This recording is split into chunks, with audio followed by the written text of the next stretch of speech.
예수님께서 구원자이심을 믿는 것과 예수님의 십자가 앞에서 회개하는 것은 동일한 체험의 앞뒤면과 같습니다. 동전의 앞뒤면을 서로 뗄 수가 없듯이 참된 믿음과 회개는 같은 체험의 다른 측면인 것입니다. 예수님을 잘 믿는 사람은 참된 회개 가운데 거하는 사람입니다. 참된 회개의 사람은 예수님을 진실로 믿고 의지하는 사람입니다. 우리가 죄를 떠나 하나님께로 나아갈 때 살아계신 그리스도의 임재하심이 우리의 속에 시작이 되는 거죠. 참된 회개를 통해서 우리는 살아계신 그리스도 그분의 영으로 우리 가운데 임재하심을 체험하게 됩니다. 그러나 우리 안에는 모순 그리고 딜레마가 있습니다. 그것은 그리스도의 임재하심과 동시에 여전히 우리 안에 죄가 존재한다는 것이죠. 죄 가운데 살았던 옛 자아의 영향력이 존재한다는 것입니다. 내 스스로 어찌할 수 없는 죄의 습관들이 우리 가운데 존재하는 것입니다. 사도 바울은 그것을 가리켜 육신이라는 단어를 사용했습니다.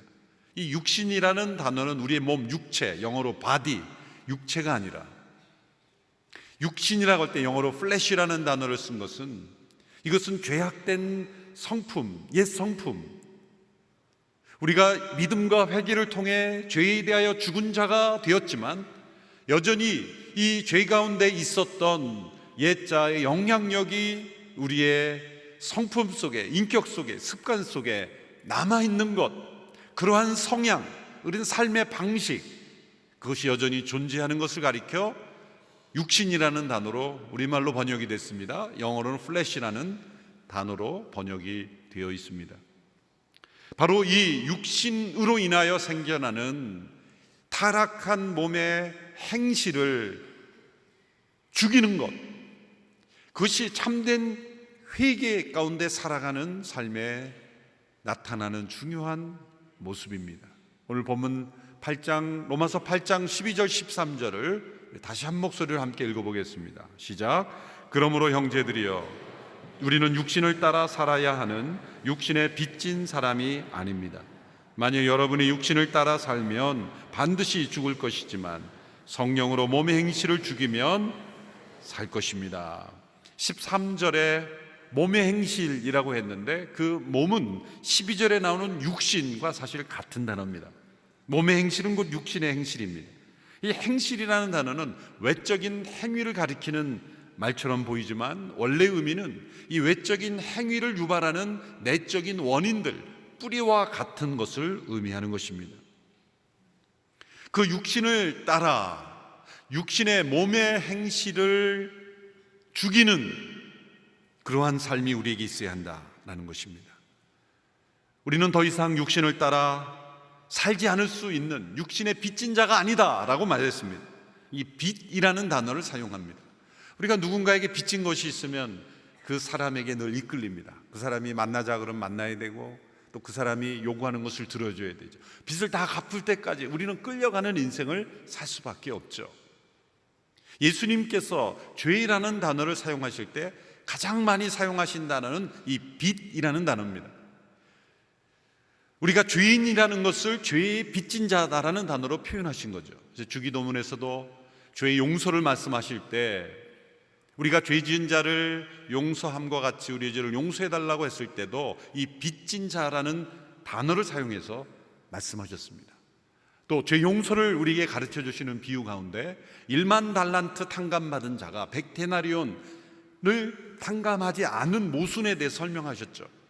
1만 달란트, 우리가 평생 벌 수도 없는, 우리가 아무리 노력해도 벌 수 없는, 우리가 도달할 수 없는 그러한 가치를 의 빚을 우리가 빚진 자였는데 그것을 탕감받은 자가 100데나리온, 100일만 일하면 갚을 수 있는 빚을 나에게 진 사람을 용서하지 않고 탕감하지 않는 모순을 설명한 거죠. 하나님 앞에서 우리가 용서받은 것은 1만 달란트의 빚을 용서받은 것인데 우리가 주변의 삶 속에서 나누는 어떤 갈등의 문제는 100데나리온이라고 비유할 수 있다는 거죠. 그래서 누군가의 허물과 죄를 용서하지 않는 것은 100데나리온의 빚을 탕감하지 않는 것이다. 예수님께서 빚이라는 개념으로 죄를 설명하신 겁니다. 그것은 죄와 우리와의 관계를 가장 잘 이해해, 우리의 삶 속에서 이해해 주게 해주는 예수님의 비유적 용어인 것이죠. 우리가 죄를 짓는 것은 빚진 자처럼 늘 끌려가는 것입니다. 원치 않는데도 끌려가는 것이죠. 누군가 죄를 짓는 사람을 인터뷰해보면 죄가 즐거워서 짓는 사람도 있지만 죄를 지어왔기 때문에 죄를 짓는 사람도 있는 겁니다. 나쁜 짓을 한 사람 보면 당신이 진짜 이 나쁜 짓을 원해서 한 거냐 그러면 그렇지 않다고 말할 겁니다. 사실 마음은 그렇지 않았다. 순간적인 감정의 분출로 때로는 어떤 자기의 잘못된 어떤 약물에 중독이 되어 여러 가지 상황 속에서 원치 않는 죄를 짓지 않습니까? 사실 죄 자체가 주는 즐거움을 가져다 주는 죄는 많지 않습니다. 많은 죄는 우리에게 고통만 주고 아픔을 주지만 왜 그를 죄를 진 걸까요? 그럼 자기도 모르겠다 그런 겁니다. 죄의 빚진 자이기 때문이죠. 그러나 그리스도의 십자가는 우리의 죄의 빚을 다 탕감하셨습니다. 예수님께서 다 이루었다 라고 말씀하신 것은 헬라어로 테텔레스타이라는 것은 다 지불되었다 그런 의미로 사용되었던 단어입니다. 예수님께 십자가에서 너희의 죄의 빚은 다 탕감되었으니 더 이상 너희들은 죄의 빚진 자처럼 끌려다닐 필요가 없다. 우리의 모든 죄의 빚을 다 탕감해 주신 사건이 그리스도의 십자가의 사건인 것이죠. 그러므로 너희는 육신에 이끌려 육신의 빚진 자로 살아갈 필요가 없다. 그럼 우리는 어떻게 살아가야 하겠습니까? 이 육신은 마치 불법 침입자처럼 우리의 삶에 들어와 있습니다. 우리의 가정에 불법 침입자와 화해할 수 있습니까? 동거할 수 있습니까? 그들은 단연코 내쫓아야 하는 것이죠. 불법 침입자와 화평하게 지낼 수 없습니다. 내쫓아야 하는 겁니다. 필요하면 죽일 수도 있는 거죠. 불법 침입자, 나를 해치려고 하고 또 나를 공격하고 죽이려고 하는 불법 침입자를 어떻게 용납할 수 있겠습니까? 13절의 몸의 행실이라고 할 때 그 의미는 매우 음흉하고 교묘하고 음침하게 숨어 있는 것을 의미합니다. 죄가 우리의 삶을 망가뜨리지 않는 것처럼 그렇게 사회 속에 건강한 모습으로 그저 좋은 관계 속에 남에게 피해를 주지 않고 그렇게 살아가는 삶인 것처럼 보이지만 사실 죄는 깊은 곳에 교묘히 숨어서 우리의 삶을 주관하고 있습니다. 강물이 잔잔해 보이게 흐르는 강물은요, 깊은 강물이란 뜻이에요. 얕은 물은, 시냇물은 시끄럽습니다.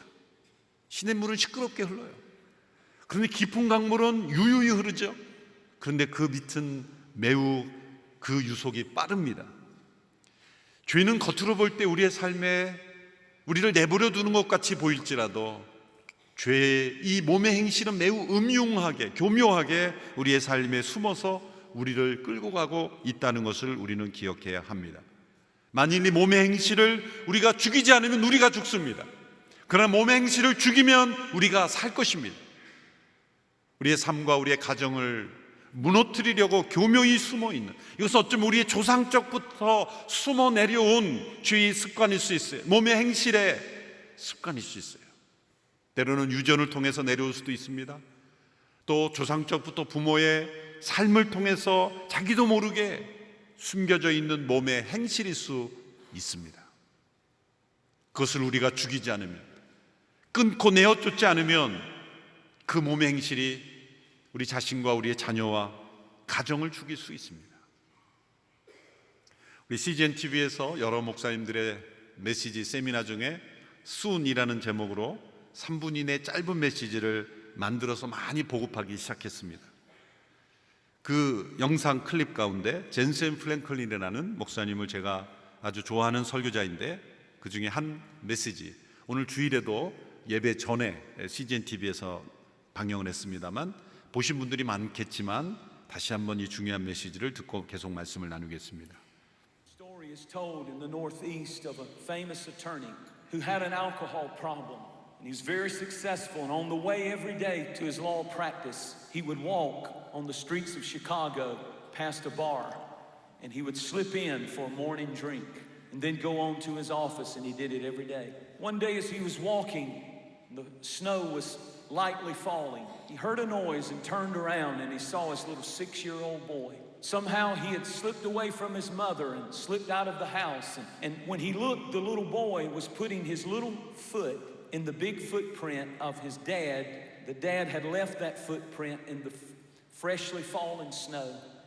And the little boy would put his little foot in the footprint of the big steps that his dad was taking. And suddenly, as he was standing outside the door of that bar, and he looked back and saw that that boy was stepping in every one of his footsteps. And he was smitten with conviction, and he ran and scooped the boy up and took him home and put him in the arms of his mother and ran downstairs. And he says he fell to his knees and he began to weep and cry. And he said, "Oh God, help me to never, ever again allow my footsteps to lead my children to a bar, but let my footsteps lead my children to you."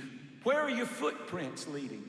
And I want to say that it's important that we understand the impact that we have on our children and our children's children.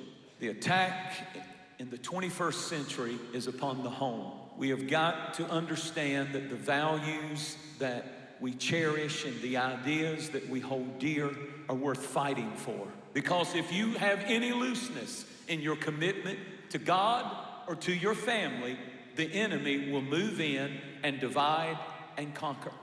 God said, if you will fight for your family, to Nehemiah and that people, and he said, if you'll fight for your house, fight for your family, then God will fight for you.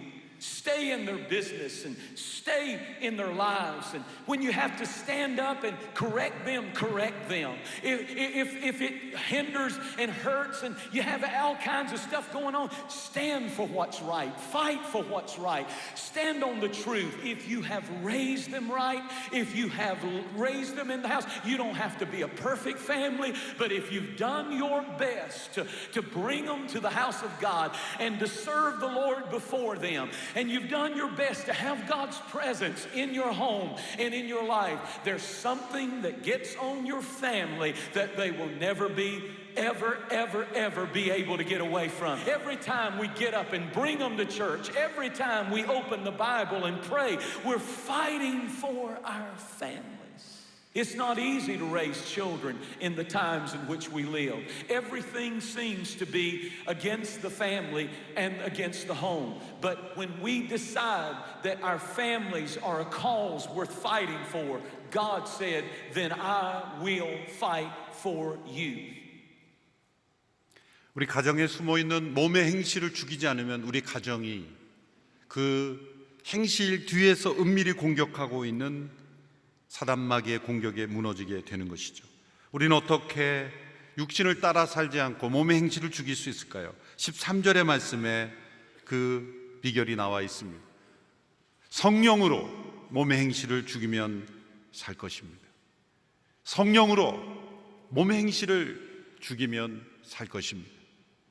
어떻게 성령님께서 우리의 몸의 행실을 죽이십니까? 이 문제에 대하여 청교도인 존 오웬은 죄 죽임이라는 책을 썼습니다. Mortification of sin. 죄를 죽여버린다. 죄를 소멸시켜 버리는 일이 가능하다는 거죠.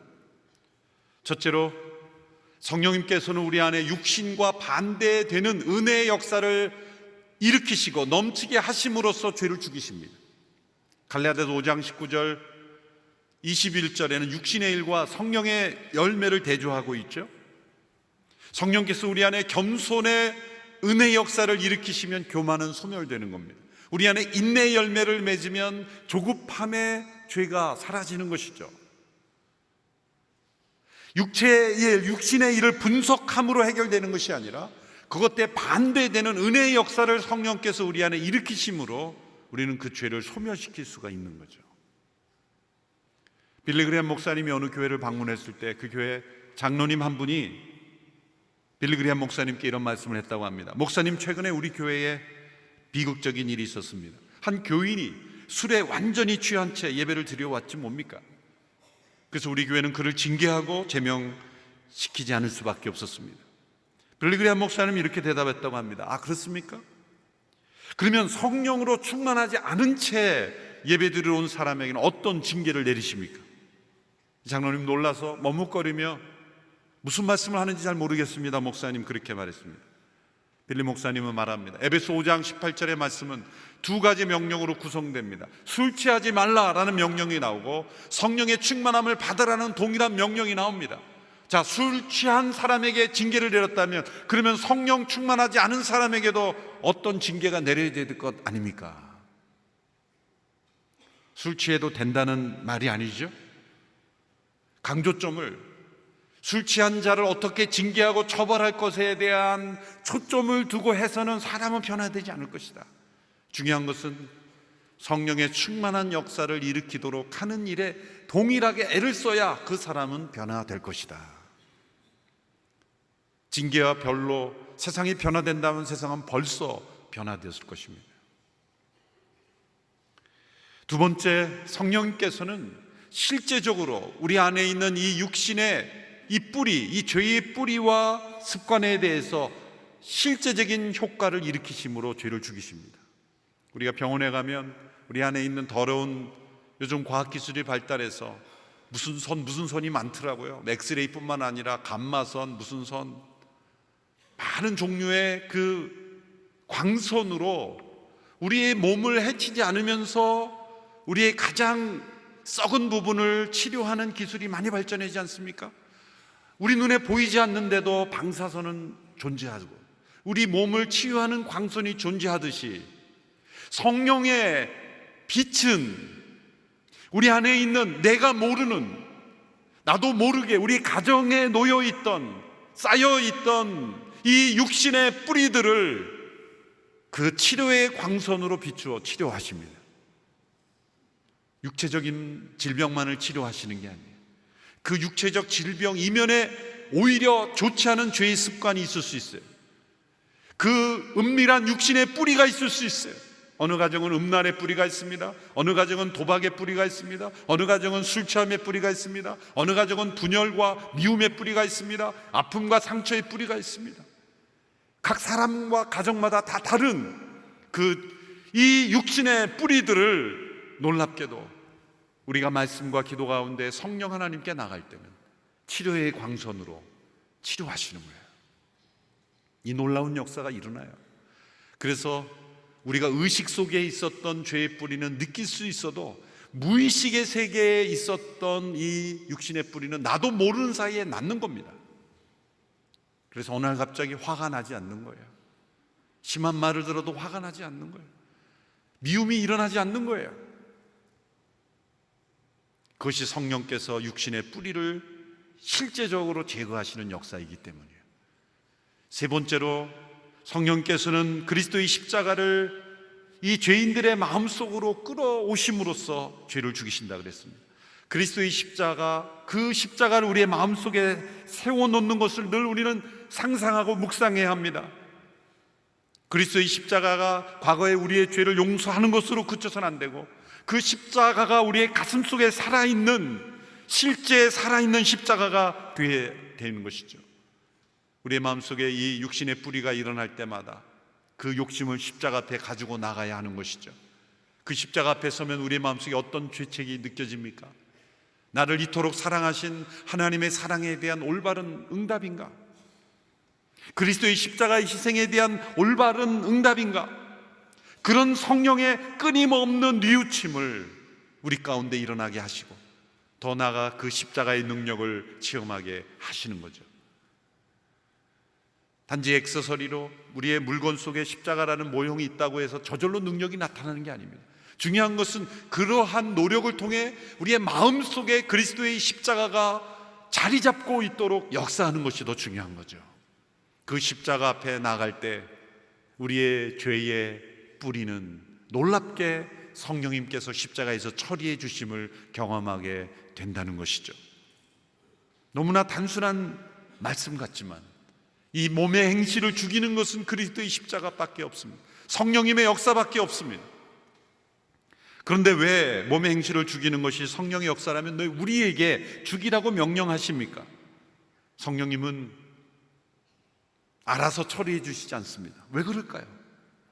우리의 자유의지로 죄를 범했기에, 성령님의 역사는 우리의 자유의지를 통하여 자유의지와 함께 죄를 죽이도록 역사하심으로 우리가 그 죄로부터 승리하는 것을 경험하도록 하시기 원하시기 때문입니다.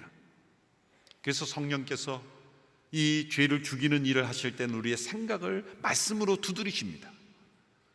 성령님은 때로 우리의 질병을 나의 생각과 상관없이 고칠 수도 있습니다. 나의 감정을 나의 의지와 상관없이 치료하실 수도 있습니다. 그러나 성령께서 우리가 죄를 이기도록 역사하실 때는 우리의 생각을 말씀으로 두드리십니다. 때로는 한 단어를 통해서도 두드리십니다. 그 생각에 우리가 어떻게 반응하는가에 따라 죄를 이기기도 하고 이기지 못하기도 합니다. 성령님의 역사는 우리의 자유의지가 죄를 죽이려고 가동할 때 역사해 주십니다. 요즘은 이 펌프가 전부 이제 전기 자동 펌프로 되어 있지만, 대부분의 이 예배에 참여하신 분들은 어린 시절 시골에 흔히 보았던 이 펌프, 이런 펌프, 그렇죠? 그래서 사진을 그래도 비슷하게 잘 찾았습니다. 이런 펌프에는 반드시 필요한 게 마중물이에요. 마중물. 물을 한 바가지 넣어야 돼요. 그렇죠? 그냥 해서는 안 됩니다. 때로 이 펌프에 물이 나오지 않을 때는 한 바가지 물을 넣을 때, 그 물을 통해서 그 지하에 있는 엄청난 물이 쏟아져 나오죠. 성령님의 놀라운 역사가 우리 가운데 능력으로 역사될 때는 우리의 자유의지라는 마중물을 그 성령님께 드리는 거예요. 그러나 그 물조차도 하나님이 주신 거죠. 성령님, 내 안에 있는 이 몸의 행실을 죽이기를 원합니다. 이 타락한 몸의 행실을 끊게 되기를 원합니다. 우리의 가정을 자리 잡고 있는 이 몸의 행실을 끊기를 원합니다 라는 이 기도가 마중물이에요. 이 마중물을 넣을 때 우리의 삶 속에는 놀라운 성령의 폭포수 같은 은혜가 우리의 더러움을 씻고 우리의 삶을 자유케 하고 우리의 삶을 회복시키는 역사가 일어나게 된다는 것이죠. 이것을 강력하게 체험한 분이 어거스틴이죠. 그는 이 회심의 체험뿐만 아니라 참된 회개의 과정을 고백록으로 남겨서 그가 어떻게 참된 회개의 여정을 경험했는지를 많은 사람들에게 알려주므로 오고는 모든 역사의 사람들이 회개에 참여하도록 이끌었죠. 과거 그가 타락한 몸의 행실에서 오는 향락을 버리는 것이 얼마나 큰 기쁨인가. 그것이 기쁨인 줄 알았는데 그것은 마치 큰 바닷가가 앞에 놓쳐 있는데 그 진흙탕에서 그 진흙탕물을 놓고 놓는 어린아이와 같은 모습밖에 되지 않는다는 깨닫는 것이죠. 맑고 깨끗한 그 엄청난 바다가 주는 기쁨을 알지 못하고 흙탕물에서 노는 어린아이와 같은 어리석음이 있었다는 것을 깨닫습니다. 사실 그가 그런 참된 회개를 경험한 데는 어머니 모니카의 기도가 있었습니다. 그의 어머니 모니카는 이 어거스틴이 세례를 받은 이후에 거의 직후죠. 아프리카의 오스티아라는 지역의 세상을 떠나게 되죠. 그 어거스틴은 어머니의 그 사랑과 기도에 대해 이런 감사를 고백했습니다. 어머니는 자신의 육신으로는 나를 시간의 빛에 태어나게 하셨고 자신의 마음으로는 나를 영원한 빛에 태어나게 하셨습니다. 그 어머니의 마음의 기도로 자신이 영원한 빛으로 거듭났다는 표현이죠. 그의 어머니 모니카가 어거스틴과 마지막 나눈 대화에서 이런 교훈을 남깁니다. 아들아, 나는 이제 이 세상에서 누릴 즐거움이라고는 하나도 없다. 이 세상에서 나의 바라는 것이 다 이루어졌는데 내가 이 세상에서 더 해야 할 일이 무엇인지, 그리고 왜 내가 세상에 더 남아 있어야 하는지 나는 모르겠다. 내가 이 세상에 잠깐이라도 더 오래 남아있기를 원했던 단 한 가지 이유는 죽기 전에 내가 진정한 그리스도인이 되는 것을 보고 싶었던 것이었다. 나의 하나님은 내가 바라는 것보다 더 풍성하게 보답해 주셔서 내가 세상의 행복을 끊고 그의 종이 된 것을 나로 하여금 보게 하셨다. 내가 이 세상에서 할 일이 더 이상 무엇이 있겠느냐. 그리고 임종 전에 이런 부탁을 남깁니다. 내 몸은 어디에 묻어도 좋다. 그 일로 해 조금도 염려하거나 신경 쓰지 말라. 단 한 가지만 너에게 부탁한다. 너희들이 어디에 있든지 주님의 제단에서 나를 기억해 주기를 바란다. 아들의 참된 회개를 바라는 어머니의 기도에 하나님은 신실하게 응답하셨습니다.